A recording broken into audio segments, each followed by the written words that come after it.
Bien, pues estábamos hablando acerca del regulador y para eso tenemos que hablar de esta luz testigo que indica la carga del automóvil. Habíamos dicho que cuando nosotros ponemos el switch, pero el motor no está girando, se prende la mayoría de luces que aparecen en el tablero. Luces que tienen el nombre de luces testigo o luces piloto. A la hora de que el motor arranca, enciende, empieza a trabajar ese motor, se tiene que apagar la luz check, se tiene que apagar la batería y se tiene que apagar la del aceite y otras luces. La batería se tiene que apagar indicando que el alternador y la batería se encuentran en buenas condiciones.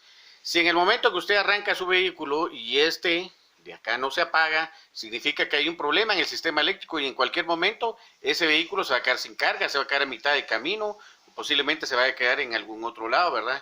Pero esto es indicativo, es una luz piloto que le indica a usted que ese alternador, que ese regulador, que esa batería no está en buenas condiciones. Bien, entonces tenemos que tener claro cuál es la función del regulador en el sistema eléctrico. El alternador, cuando el campo magnético que nosotros llamamos rotor y los conductores que nosotros le llamamos estator tienen alimentación de corriente y están girando a grandes revoluciones, pues el alternador simplemente carga. Si no existiera el regulador, pues la batería recibiría esa carga, ¿verdad? Digamos que hacemos un viaje de aquí a la capital, va a recibir esa carga y al no tener un limitador, alguien que diga, bueno, la batería está cargada, ya tiene 14.5 voltios, ¿verdad? Entonces es momento en que el alternador tiene que dejar de mandarle carga, entonces prácticamente la batería se inflaría al punto de que explotaría por la demasiada carga que tiene. Entonces la función del regulador de tensión es mantener constante la tensión del alternador y con ello la del sistema eléctrico del vehículo en todo el margen de revoluciones del motor de este e independientemente de la carga y de la velocidad de giro. La tensión del alternador depende en gran medida de la velocidad de giro y de la carga a que esté sometido. A pesar de estas condiciones de servicio continuamente variable, es necesario asegurar que la tensión se regula al valor predeterminado. Esta limitación protege a los consumidores contra sobretensiones e impide que sobrecargue la batería. Entonces, a la hora de que, por ejemplo, un alternador sin control, digámoslo así, ¿verdad? Llegue a cargar hasta 15 o 16, 17, 20 voltios, pues prácticamente el radio, las luces, todo el sistema eléctrico se quemaría. Entonces, por esa razón es que el máximo serían 14.5 y el mínimo tendría que ser 12.5 voltios, ¿verdad? 12.5, 12 voltios cuando el vehículo pues está sin funcionar, cuando solamente ponemos un multímetro en la batería. Cuando el motor está funcionando, el límite sería 14.5.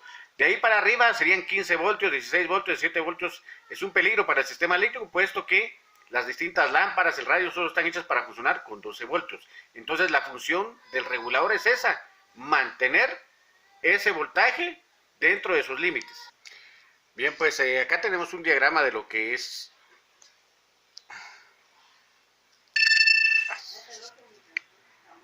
Acá tenemos lo que es el diagrama del sistema de carga. Tenemos un regulador que es externo y vemos unas iniciales I, A, S y F. Acá tenemos lo que es el alternador. Tenemos las terminales, por ejemplo, de tierra, de la batería, el fil y lo que aparece acá como estator. Y acá tenemos la batería. Entonces cada uno de estos pines tiene que ir conectado al alternador y otros a la corriente positiva, otros al switch. Ahorita vamos a ver esto. En alternadores más modernos pues ya solo vemos por ejemplo tres iniciales. Vemos la inicial L, la IG y la S. En este caso la S significa sensado de la batería, la IG ignición, o sea corriente del switch, el switch de llave, y la L es la lámpara que indica si el alternador está cargando o no.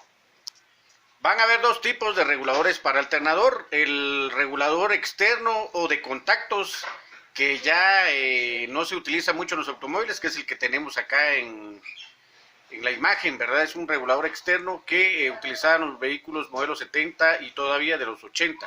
Posteriormente pues empezaron a salir lo que son electrónicos, los que son integrados al alternador y que inclusive en cuanto al tamaño pues prácticamente algunos tienen el tamaño de una moneda de quetzal o un poquito más grandes.